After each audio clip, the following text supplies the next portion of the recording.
और आगाज करेंगे बिहार की बड़ी और अहम खबरों के साथ। सबसे पहली खबर सूबे के मुख्यमंत्री नीतीश कुमार की। बता दें कि बिहार के मुख्यमंत्री नीतीश कुमार आज अपनी समृद्ध यात्रा के छठे दिन सिवान पहुंचे। 16 जनवरी से शुरू हुई इस यात्रा में सीएम कई जिलों में विकास योजनाओं का शिलान्यास और उद्घाटन कर रहे हैं। सिवान में वो कुल लगभग 201 करोड़ रुपए की 71 योजनाओं की सौगात देंगे। मुख्यमंत्री ने सबसे पहले मैरवा के निर्माणाधीन गवर्नमेंट मेडिकल कॉलेज और हॉस्पिटल का निरीक्षण किया और ये परियोजना लगभग 450 से 530 करोड़ की लागत से बन रही है और सिवान सहित आसपास के जिलों के लिए स्वास्थ्य सेवाओं में क्रांति लाएगी। निरीक्षण के दौरान सीएम नीतीश ने विभिन्न विभागों के स्टॉल देखे और जीविका से जुड़ी योजनाओं का जायजा भी लिया।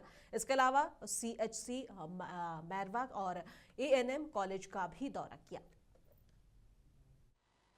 लेकिन जैसे ही हम लोगों की सरकार आई, पहले वाले कुछ नहीं करते थे, तो हम लोगों ने 2006 से अस्पतालों में मुफ्त दवा और इलाज की पूरी व्यवस्था कर दी। अब जानते हैं प्राथमिक ये जो था स्वास्थ्य केंद्र में हर महीने औसतन 11,600 मरीज हो गए। अब सब जगह अपना इलाज करते हैं और अब सब जगह काम करते हैं पूरा। तो इस तरह से बहुत तरह का काम किया। और उसके अलावा जो पहले क्या स्थिति थी, पहले मात्र 6 मेडिकल कॉलेज थे। आई जो बाद में जो सरकार को मौका मिला, 15 साल रहा, और तो क्या था जी, 7 साल के बाद उसको हटना पड़ा, हट गया तो अपनी पत्नी को बनवा दिया। कभी किसी महिला को कहीं कोई किया है कोई काम? ऐसे ही सब फालतू काम करते रहता था। तो उसी तरह से अब समझ लीजिए कि पहले कुछ नहीं किया था, हम लोग सब जगह काम करवाए हैं। जब से हम लोगों की सरकार बनी 24 नवंबर 2005 से हम लोगों ने सब जगह काम किया।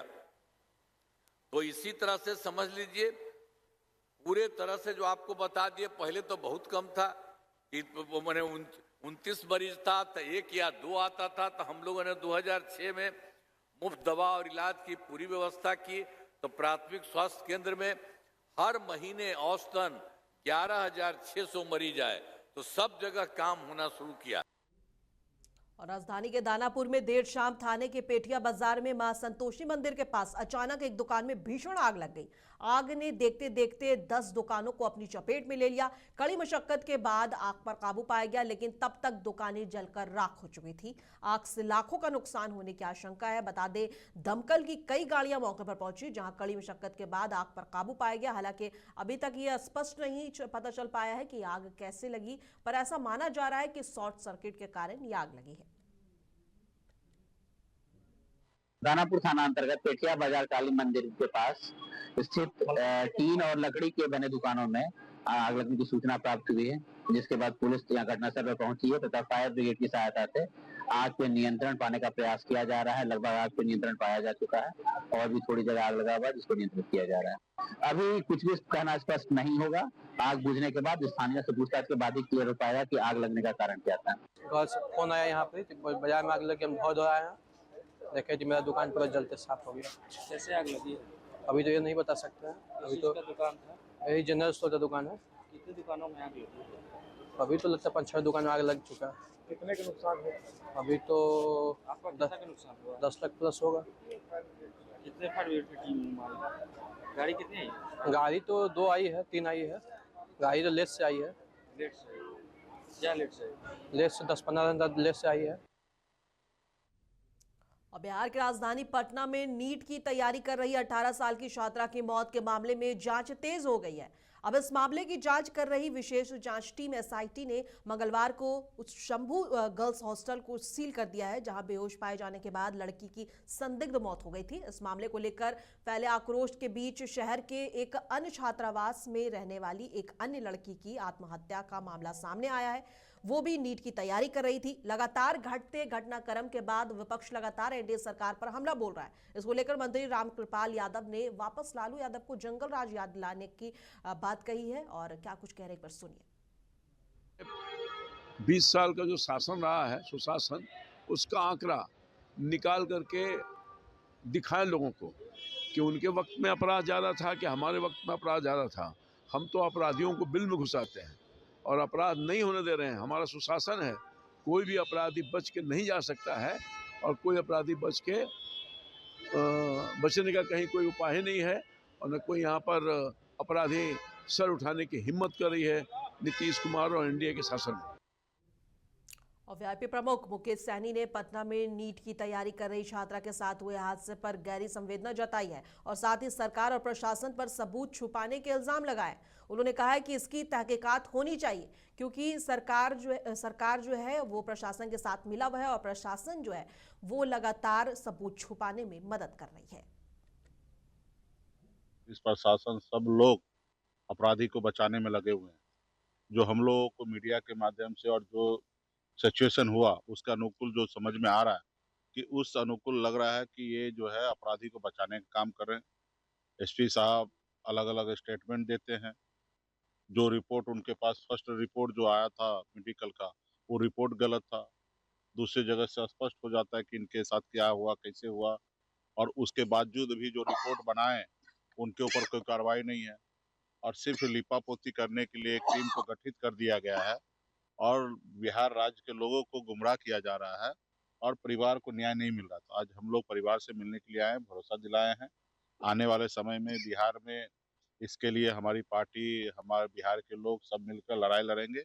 जो घटना हुआ, ऐसा घटना भविष्य में फिर से ना हो, वो सरकार प्रशासन सब सुनिश्चित करे। और आने वाला समय में सरकार जो जिस तरीके से अपराधी को बचा रहे, आपने ये कुछ साल पहले सुना होगा मुजफ्फरपुर में भी इस तरीके से घटना हुआ था। पहले सरकार बचाने का कोशिश किया, बाद में दुनिया के सामने में आया। उसी तरीके से इसमें भी दिख रहा है कि घर पे 4-4 घंटा 8-8 घंटा परिवार से सवाल जवाब कर रहे, लेकिन वो डॉक्टर से सवाल जवाब नहीं कर रहे जिन्होंने रिपोर्ट बनाया। उस डॉक्टर से सवाल जवाब नहीं कर रहे जिन्होंने उनका कपड़ा डिस्ट्रॉय कर दिया। मधेपुरा में कुदरत का एक करिश्मा देखने को मिला है। NH 107 के पास द्वारिका टोला इलाके में एक खेत में उगी फूलगोभी ने सभी को हैरान कर दिया। आमतौर पर फूलगोभी में एक ही फूल होता है, लेकिन इस बार एक ही फूलगोभी में एक साथ 8 फूले खिले हैं। इस अनोखी फूलगोभी को देखने के लिए आसपास के गांव से लोग पहुंच रहे हैं और इसे अपने मोबाइल में कैद कर रहे हैं। ग्रामीणों का कहना है कि उन्होंने ऐसा नजारा पहले कभी नहीं देखा। हालांकि जानकार इस पौधे में होने वाला प्राकृतिक बदलाव बता रहे हैं। अभी अनोखी फूलगोभी मधेपुरा में चर्चा का केंद्र बन गई है। और हम पंप के कैंपस में गोभी का पहली बार खेती किए और एक अद्भुत पौधा हुआ जिसमें एक पौधा में 6 फूल है। नॉर्मली एक पौधा में 1 फूल होता है, लेकिन हमारे यहाँ एक ऐसा पौधा है जिसमें 6 फूल है। क्या लगता है ये प्राकृतिक का कोई उपचार हो? हाँ, ये ऐसा ही कह सकते हैं कि ये कुछ अद्भुत ही है। और तो कुछ लोग तो बोलते हैं अभी मजाक में कि ये कलयुग का गोभी है। कहाँ से बीज मंगाए? ये हम मधेपुरा से मंगाए थे। हाइब्रिड है कि ये देसी? अब बिहार के किशनगंज जिले में प्रस्तावित सैनिक स्टेशन को लेकर किसानों में नाराजगी देखी जा रही है। आज अंबेडकर टाउन हॉल के पास सैकड़ों किसानों ने एक दिन का धरना प्रदर्शन किया। किसानों का कहना है कि वे सेना के खिलाफ नहीं है, लेकिन उपजाऊ खेत की जगह बंजर जमीन पर सैनिक स्टेशन बनाया जाए। यहां 200 से 250 एकड़ खेती की जमीन पर सैकड़ों परिवारों की रोजी रोटी चलती है। धरने में AIMIM के प्रदेश अध्यक्ष अख्तरुल इमान और विधायक सरवर आलम भी शामिल हुए। नेताओं ने सरकार से मांग की है कि किसानों को उजाड़ने के बजाय वैकल्पिक जमीन दी जाए। किसानों ने साफ कहा है कि देश की सुरक्षा जरूरी है, लेकिन किसानों की जिंदगी और खेती भी बचाई जाए। हम लोग गरीब हैं, मजदूर हैं, उस तबके का अगर जमीन छीन लिया जाएगा तो वहाँ के लोग भूखमरी के शिकार हो जाएंगे। तो हम लोग तो सरकार से आग्रह कर रहे हैं कि उस सैनिक कैंप को किसी और जगह शिफ्ट कर दिया जाए। यहाँ पर सरकारी जमीन बहुत सारे किशनगंज में, ऐसे जगह पर शिफ्ट किया जाए जहाँ घनी आबादी ना हो। जहाँ पर प्रस्तावित जमीन जहाँ पर सेना ने पसंद किया है वो बहुत घनी आबादी है। वहाँ 3 गाँव के बीच में छोटी सी जमीन है, उस जगह पर सेना कैंप बनेगा तो वहाँ के लोग बेघर हो जाएंगे। पहले से यहाँ के लोग गरीब हैं। सिर्फ ये आग्रह कर रहे हैं कि हमारे DM साहब दूसरी जमीन को तलाश करके दूसरी जगह प्रस्ताव भेजें। हम लोग सारा सहयोग करने के लिए तैयार हैं। अरे लोगों को पता होना चाहिए कि सीमांचल के कौन लोग हैं, किनकी औलादें हैं। ये वही लोग हैं जिन लोगों ने इस इलाके को कल तक पाकिस्तान में जाने नहीं दिया। हमारे बाप दादा पर हमको गर्व है कि अगर वो करवट बदलते ये हिस्सा पाकिस्तान का होता, हमने उस वक्त लड़कर इसको भारत में रखा है। और हम अगर नहीं होते तो आज ये 2 टुकड़ा होता और आसाम और मणिपुर अलग हो गया होता। हमने अखंडता की लड़ाई हमेशा लड़ी है, आज भी अखंडता की लड़ाई हम लड़ रहे हैं। मामला ये कि सरकार से हम कहना चाहते हैं ये मामला ये है कि फौजी जमीन के लिए आप डिक्टेटर बने हुए हैं कि वहीं की वहीं लेंगे। अरे कल कारखाने के लिए हम जमीन दे रहे, क्यों नहीं ला रहे?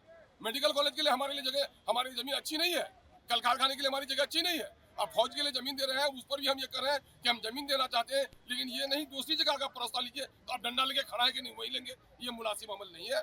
हम लोग ये लोग पूरी नरमी के साथ सभ्य तौर पर लोग आग्रह करने के लिए आए हैं। अब पटना के मसौड़ी से बड़ी खबर है। मसौड़ी थाना क्षेत्र में पुलिस और एक कुख्यात शूटर के बीच मुठभेड़ हुई। इस मुठभेड़ में लॉरेंस बिश्नोई गैंग से जुड़ा शूटर परमानंद यादव गिरफ्तार किया गया। पुलिस को गुप्त सूचना मिली थी, जिसके बाद इलाके में घेराबंदी की गई। खुद को घिरता देख शूटर ने पुलिस पर फायरिंग शुरू कर दी। पुलिस ने जवाबी कार्रवाई की, जिसमें आरोपी घायल हो गया। घायल शूटर को अस्पताल में भर्ती कराया गया है। मौके से अवैध हथियार और कारतूस भी बरामद किए गए हैं।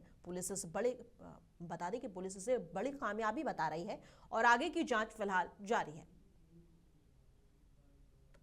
घटनाक्रम इस प्रकार है कि बेउर थाना के द्वारा कुछ अपराधकर्मी पकड़े गए। उसमें से एक अपराधकर्मी बाइक से निकल कर भागने में सफल रहा।